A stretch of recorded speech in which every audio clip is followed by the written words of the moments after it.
زبور 59 سلامتی کے لیے التجا۔ میر مغنی کے لیے التشہیر کے سر پر داؤد کا مزمور۔ مقام اس وقت کا جب ساؤل نے لوگ بھیجے اور انہوں نے اس کے گھر پر پہرا لگا دیا تاکہ اسے مار ڈالیں۔ اے میرے خدا، مجھے میرے دشمنوں سے چھڑا، مجھے میرے خلاف اٹھنے والوں پر سرفراز کر۔ مجھے بد کرداروں سے چھڑا اور خون خوار آدمیوں سے مجھے بچا، کیونکہ دیکھ وہ میری جان کی گھات میں ہیں۔ اے خداوند، میری خطا یا میرے گناہ کے بغیر زبردست لوگ میرے خلاف اکٹھے ہوتے ہیں۔ وہ مجھ بے قصور پر دوڑ دوڑ کر تیار ہوتے ہیں۔ میری کمک کے لیے جاگ اور دیکھ۔ اے خداوند، لشکروں کے خدا، اسرائیل کے خدا، سب قوموں کے محاسبہ کے لیے اٹھ۔ کسی دغا باز خطا کار پر رحم نہ کر۔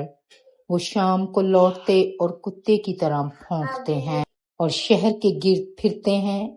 دیکھ وہ اپنے منہ سے ڈکارتے ہیں، ان کے لبوں کے اندر تلواریں ہیں، کیونکہ وہ کہتے ہیں کون سنتا ہے؟ پر اے خداوند، تو ان پر ہنسے گا، تو تمام قوموں کو ٹھٹھوں میں اڑائے گا۔ اے میری قوت، مجھے تیری ہی آس ہوگی، کیونکہ خدا میرا اونچا برج ہے۔ میرا خدا اپنی شفقت سے میرا پیش رو ہوگا۔ خدا مجھے میرے دشمنوں کی پستی دکھائے گا۔ ان کو قتل نہ کر، مبادا میرے لوگ بھول جائیں۔ اے خداوند، اے ہماری سپر، اپنی قدرت سے ان کو پراگندہ کر کے پست کر دے۔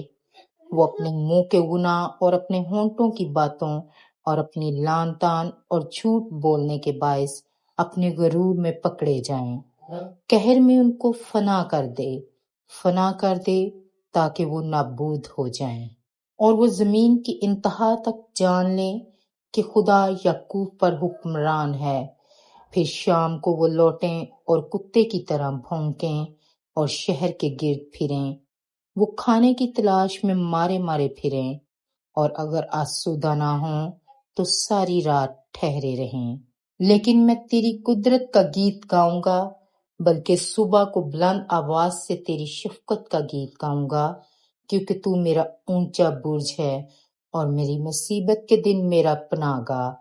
اے میری قوت، میں تیری مدح سرائی کروں گا، کیونکہ خدا میرا شفیع، خدا میرا اونچا برج ہے۔ آمین۔ Thank you for watching. Like, share, and subscribe.